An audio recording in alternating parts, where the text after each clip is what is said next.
Olá, boa tarde. Olá, muito boa tarde. Subiu para 25 o número de vítimas fatais por gripe H1N1 no Rio Grande do Sul. Os números foram confirmados esta manhã pela Secretaria da Saúde do Estado. E amanhã será o Dia Nacional de Mobilização contra a Gripe. Em Porto Alegre, 140 unidades de saúde estarão abertas exclusivamente para vacinar a população-alvo. A campanha que em Porto Alegre iniciou na segunda-feira passada segue até o dia 20 de maio. Porto Alegre já vacinou mais de 200 mil pessoas. É mais de 30% da meta do Ministério da Saúde. Hoje pela manhã, no Centro de Saúde do IAPI, o movimento era grande. O local é um dos 3 mais procurados pela população da capital. Muita gente aproveitou a sexta-feira para evitar as filas de amanhã. É só quem não pode mesmo, né, eu acho. Que trabalha e tudo aí. Realmente eu vim porque aqui sempre é mais favorável. Tem menos gente que em outros lugares, né? Em Porto Alegre, são 140 postos de vacinação. E, excepcionalmente, amanhã, na abertura da campanha nacional, vai ter vacinação também aqui na sede da Secretaria Municipal de Saúde e também na sede da Vigilância em Saúde, no bairro Menino Deus. A Secretaria Municipal da Saúde fica na Avenida João Pessoa, 325. O Centro Municipal de Vigilância em Saúde fica na Avenida Padre Cacique, 372. A orientação é para que as pessoas busquem a vacina nas unidades básicas de saúde de seus bairros, para evitar as filas dos locais mais movimentados. A vacinação pelo SUS é exclusiva para idosos, crianças de até 5 anos, gestantes e portadores de doenças crônicas. Nesse último caso, é necessário comprovação da doença. A gente está insistindo que as pessoas levem ou a prescrição médica da vacina, ou a receita que ela usa para a medicação crônica dela. Então, por exemplo, um diabético vai nos levar uma receita de insulina com validade, naturalmente, dos últimos 6 meses, e a gente vai ver que ele é diabético. Amanhã, todos os postos de vacinação em Porto Alegre vão funcionar das 9 horas da manhã às 5 horas da tarde, sem intervalo. As unidades de saúde de Novo Hamburgo, no Vale dos Sinos, devem receber hoje à tarde novas doses da vacina contra a gripe. Isso porque ontem o estoque que estava na cidade chegou ao fim, o que provocou redução no número de locais com aplicação das doses na rede pública nesta manhã. Os locais de vacinação na cidade têm registrado filas desde o primeiro dia da vacinação, na última segunda-feira. Os detalhes na reportagem da Vale TV, emissora comunitária da região. A população está se mobilizando para realizar a vacina contra a gripe H1N1. Na Casa da Vacina, em Novo Hamburgo, a procura é tanta que filas se formam do lado de fora. Isso vem acontecendo desde o início da campanha. Essa gripe aí está terrível. Eu penso assim, que todos têm que se ajudar na saúde. A vacina contra a gripe é rápida, mas potente. Ela é um dos principais mecanismos para combater o vírus. A população tem buscado a vacina sabendo que ela é benéfica, é mais um mecanismo de proteção contra a doença. O que a gente ainda escuta eventualmente é que a vacina pode provocar a doença. Impossível, porque a vacina é uma produção de vírus inativados, então não tem como desencadear a doença. A campanha nacional de vacinação acontece até o dia 20 de maio. Como parte do Dia Nacional de Paralisação nas Universidades em Defesa da Democracia, alunos da Faculdade de Direito da URGS realizaram um protesto na noite desta quinta-feira no centro de Porto Alegre. A manifestação, convocada pela União Nacional dos Estudantes, ocorreu em diversas partes do país e é contra um provável governo de Michel Temer na presidência da República.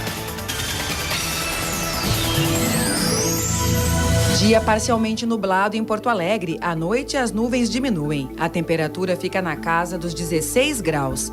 Em Novo Hamburgo, o sol aparece entre nuvens e os termômetros registram 13 graus. Mesma condição em Tramandaí e máxima de 15 graus. Neste final de semana, todos os cartórios eleitorais e centrais de atendimento ao eleitor do Estado farão plantão para atendimento de eleitores. Veja na reportagem da TV Univates. Eleitorais de todo o país têm até a próxima quarta-feira, dia 4 de maio, para realizar qualquer tipo de alteração no cadastro dos eleitores para as eleições deste ano. Quem não pode vir durante a semana tem uma oportunidade extra de atualizar o cadastro eleitoral. O cartório vai estar aberto no sábado e no domingo, das 11 da manhã até às 6 da tarde. Visando a diminuição das filas nos últimos 3 dias que precede o fechamento do cadastro, que é segunda, terça e quarta. A gente até orienta as pessoas que procuram o cartório só para fazer o cadastramento biométrico, que não venham fazer isso agora. Não há necessidade de ser feito isso agora. Isso pode ser feito ano que vem com mais tempo, sem filas e sem correria. Em Caxias do Sul, o sol apareceu pela manhã, mas à tarde as nuvens aumentam. Faz 13 graus. Céu parcialmente nublado em Passo Fundo e temperatura em torno dos 12 graus. Nebulosidade também em Ijuí e máxima de 15 graus.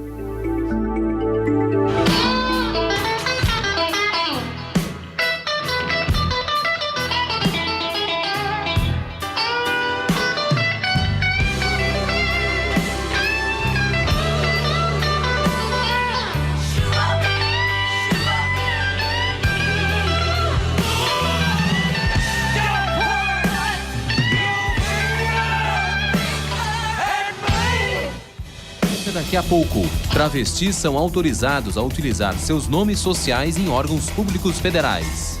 E em instantes, Palácio Piratini anuncia parcelamento dos salários de abril do funcionalismo.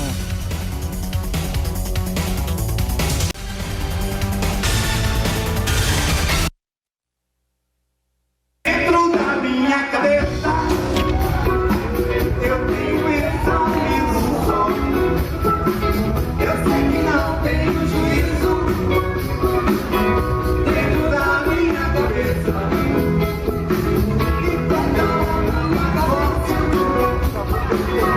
dentro da minha cabeça, e quando a onda bate forte. E atenção para quem ainda não fez a declaração do imposto de renda à pessoa física. O prazo para entrega da documentação termina à meia-noite de hoje. A falta de envio da declaração pode gerar problemas e multa da Receita Federal. R$ 165,74.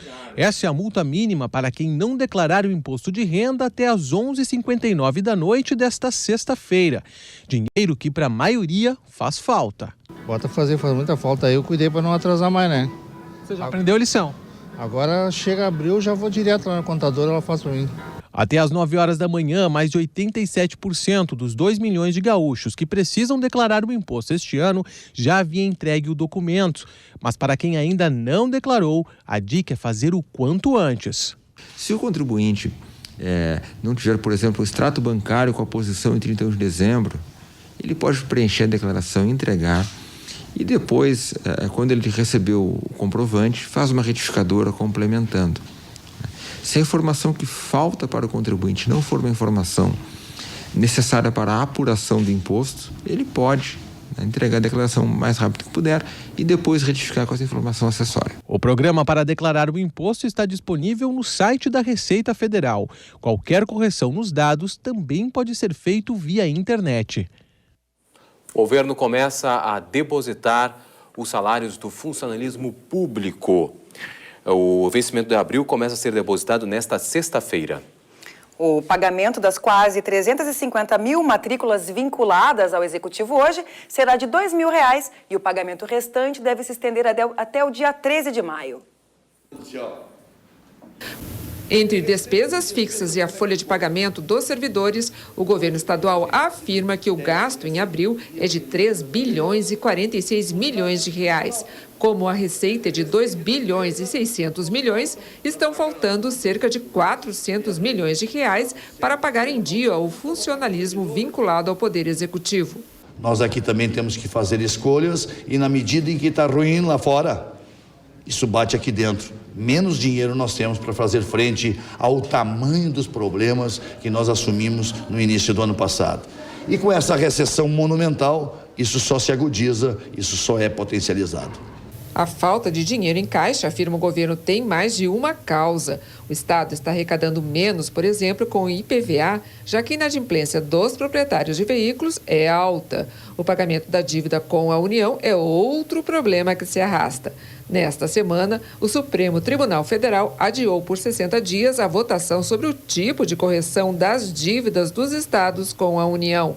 Por enquanto, uma liminar impede que repasses federais sejam retidos e que as contas estaduais sejam bloqueadas em função de atraso no pagamento de parcela da dívida. E vamos dialogando e conversando todos no sentido de encontrar uma solução que ela seja boa para todos, tanto para a União quanto para os estados, porque o estado do Rio Grande do Sul, que já pagou 9 milhões quando começou, começou o contrato com 9 bilhões, melhor dizendo, já pagou 25 e deve ainda 52. Esta é uma injustiça. Nesta sexta-feira, o governo vai depositar ao longo do dia até R$2.000 líquidos na conta dos servidores. Esse valor alcança os vencimentos integrais de metade das 344 mil matrículas de trabalhadores do Executivo Gaúcho. Quem ganha mais de R$2.000 deve receber a diferença até o dia 13 de maio, de acordo com a Secretaria da Fazenda. Sol com algumas nuvens em Uruguaiana, não deve chover, faz 17 graus. Em São Borja, as nuvens aumentam no decorrer da tarde e os termômetros registram 13 graus. Tempo parcialmente nublado em Alegrete e temperatura de 17 graus. Nosso assunto agora é direitos humanos e diversidade de gênero. Travestis e transexuais vão poder usar o nome social no Serviço Público Federal. A medida vale para ministérios, autarquias, empresas estatais, instituições de ensino e o Sistema Único de Saúde.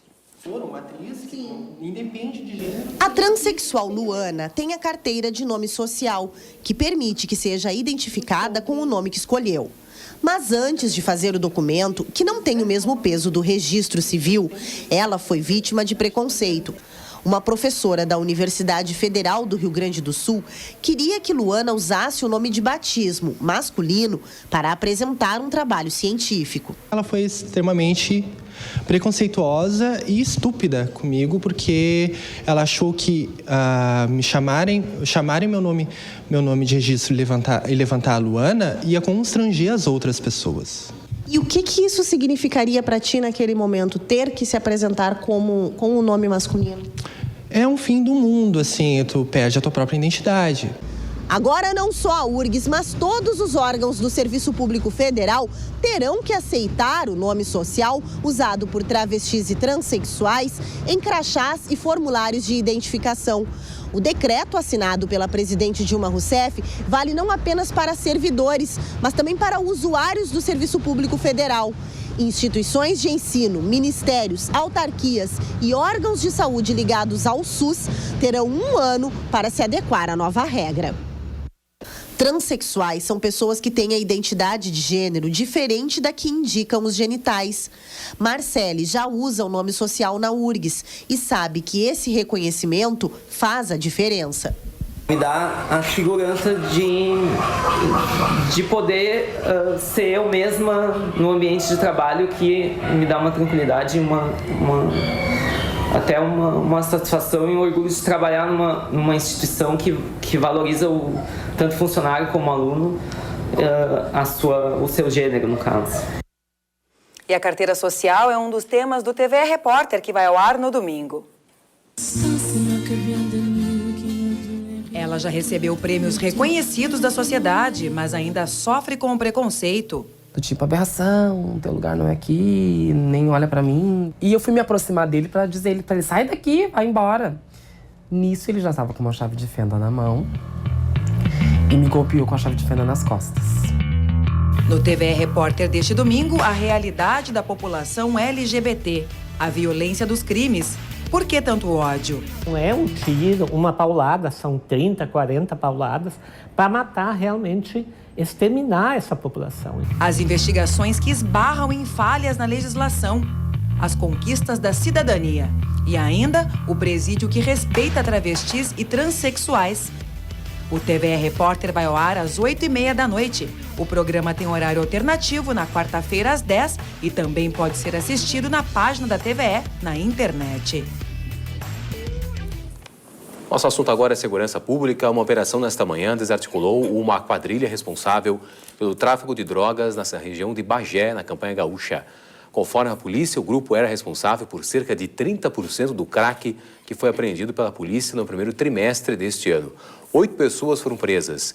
Entre os detidos está um homem apontado como líder da organização criminosa. E aqui na capital, 6 criminosos foram presos após intenso tiroteio com a polícia no começo da manhã de hoje, no bairro Menino Deus. Segundo a polícia, o grupo já vinha sendo investigado e hoje os suspeitos pretendiam sequestrar um gerente de banco e em seguida atacar uma agência bancária. Na abordagem, os suspeitos não pararam e os policiais atiraram várias vezes contra os pneus dos 2 carros usados pelo grupo. Ambos estavam com placas clonadas. Nos veículos, a polícia prendeu 4 homens e apreendeu 2 adolescentes. Com eles foram apreendidas armas e toucas ninjas. Dia parcialmente nublado em Santa Cruz do Sul e máxima de 13 graus. Mesma temperatura em Santa Maria, onde o sol aparece entre nuvens. Em Cachoeira do Sul, as nuvens predominam durante a tarde, mas não deve chover. Faz 15 graus.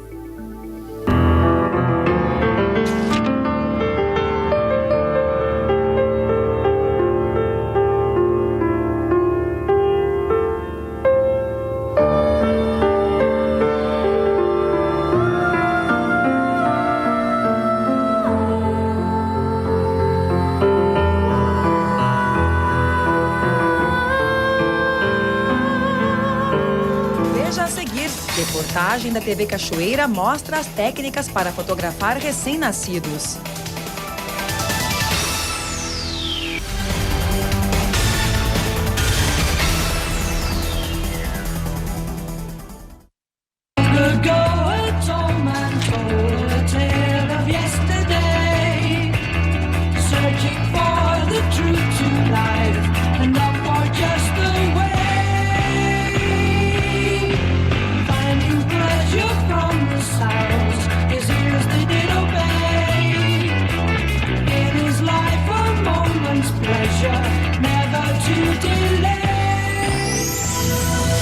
Em Bagé, céu nublado com possibilidade de chuva, temperatura de 12 graus. Em Pelotas, muitas nuvens com curtos períodos de sol e pequena chance de chuva, faz 14 graus.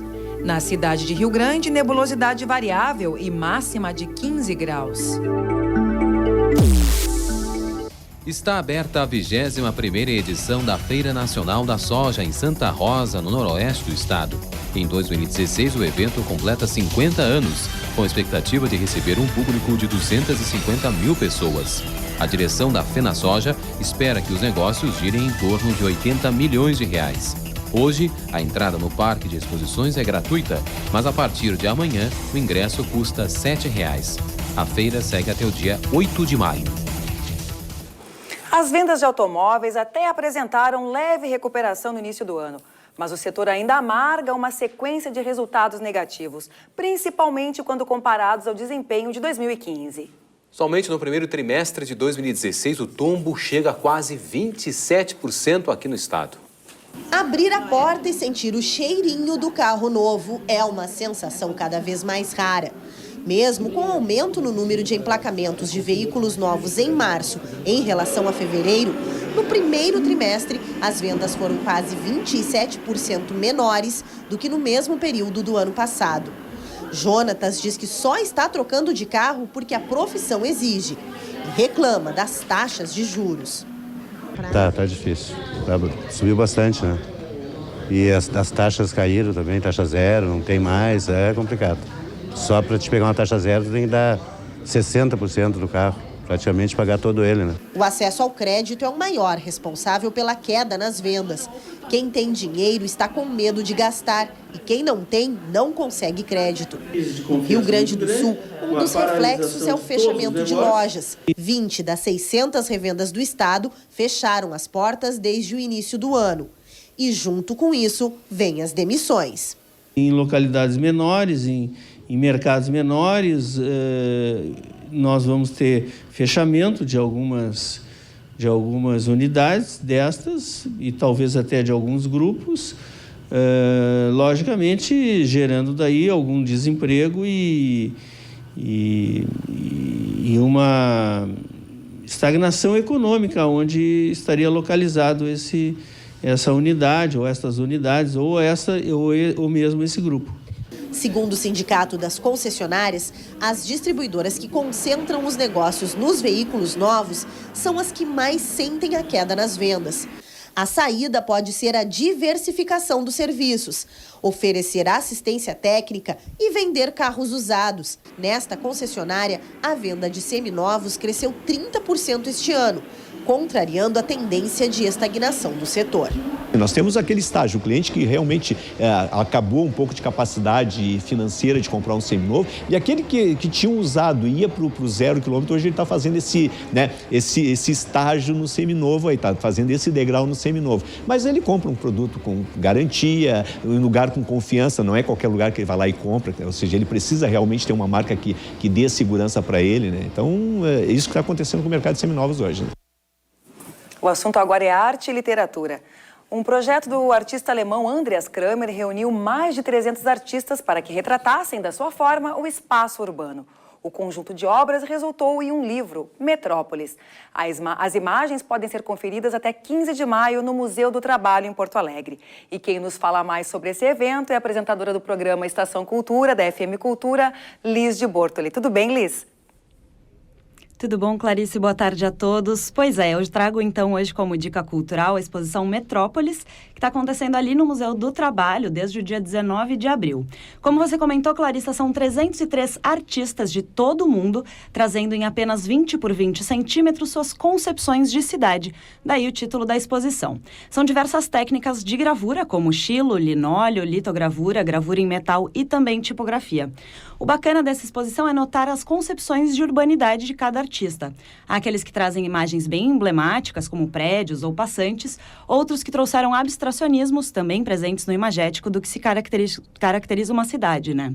Tem as cidades mais rurais também representadas e ainda trabalhos que destacam os sentimentos que a cidade produz no seu observador. Enfim, tem para todos os gostos. Ainda na semana passada eu entrevistei o artista paulistano Francisco Maringelli, que ficou responsável por trazer a obra ao Museu do Trabalho. Ele destacou a importante participação do Centro Internazionale della Grafica, em Veneza, que foi responsável pela limitadíssima edição do livro, um resultado dessa reunião de artistas. São apenas 3 edições, sendo que uma delas ainda fica permanentemente em Campos do Jordão, no estado de São Paulo, no Museu da Xilogravura. A verdade é que as obras elas não estão simplesmente expostas em molduras ali na parede do museu. Elas são organizadas cuidadosamente em um livro sanfonado que está aberto no museu quase como uma cobra ou algo assim, e ele se alonga por mais ou menos 60 metros. Ele está disposto sobre caixas dessas de supermercado numa altura não muito convencional, a mais ou menos 1 metro do chão. E na minha percepção, quando eu fui assistir o trabalho, há um certo desconforto gerado ao ter que se abaixar para ver de perto as imagens, um desconforto esse que as cidades, a urbanidade também causam.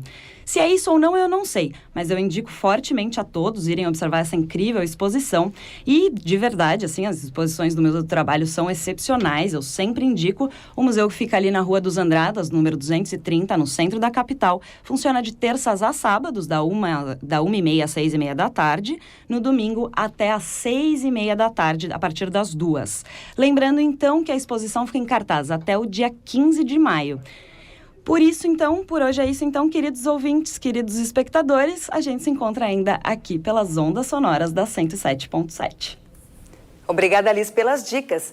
E uma técnica fotográfica que encanta pela sensibilidade e resultado incomparáveis. Profissionais da área no Brasil estão se aperfeiçoando em extrair as melhores poses e imagens de recém-nascidos.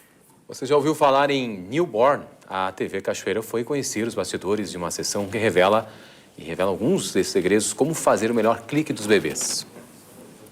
Um estilo muito conhecido em países como Estados Unidos, Inglaterra e Alemanha, mas que tornaram-se populares no Brasil somente há cerca de 3 anos. Uma técnica fotográfica usada literalmente para fotos de bebês entre 5 e 15 dias. O período em que os pequenos, quando de barriga cheia, são mais relaxados, dormem mais profundamente e carregam naturalmente a tendência a posições fetais. Mas bebês de até 45 dias ainda se enquadram no padrão. Neste estúdio, encontramos uma mulher embalando um bebezinho. Não, ela não é a mãe da criança. É a fotógrafa Vanessa Soares, iniciando uma sessão newborn. Lara, de 11 dias, é a cliente da vez. Eu peguei ela segundinhos, deixei ela na posição fetal. Esse chacoalhar também, tem gente que chacoalha para outros lados, não é o balanço, esse é o balanço que a mãe estava na barriga. Ou seja, ela estava sempre se balançando na vertical. Tem que simular o ventre. Isso. A gente tenta chegar o mais perto possível, por isso dentro dessa margem de 5º ao 15º dia, porque eles ainda não sabem, eles ainda não têm noção que eles são bebês, eles acham que são a barriguinha, né? Barriguinha da mamãe. Além do som peculiar, o ambiente possui temperatura controlada, acessórios com cores suaves e iluminação suave também. Tudo que induz ao relaxamento dos pequeninos. A segurança e o conforto do bebezinho é a prioridade maior. A Vanessa trabalha com fotografia há 9 anos e, enquanto conversamos, ela me revela que os caminhos de uma boa foto de recém-nascido possuem mágicos segredos. O bebê no terceiro trimestre, ele está virado de cabeça para baixo, ou seja, já pronto para nascer. O bumbum está para cima e a cabecinha está para baixo. Ele está nessa posição, encolhidinho, virado para baixo. A palmadinha da mãe ritmada, ou seja, a nossa palmadinha agora aqui para acalmar, nada mais é que o coração da mãe pulsando no bumbum dele. Mas antes de clicar, tem que arrumar o cabelo, colocar tiara e, com muita paciência, carinho e tranquilidade, estabilizar a pose da modelo. E aí sim, começar a clicar.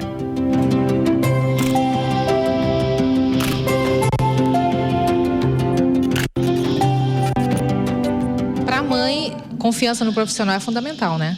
Com certeza. Ainda mais, eu trabalho com criança, assim, recém-nascido também, né? Então, a gente perceber que o profissional sabe o que está fazendo gera uma confiança toda bem maior, assim, né? Pra gente poder entregar o bebê, assim, na mão delas, para elas poderem fazer o que quiser e as fotos ficarem boas.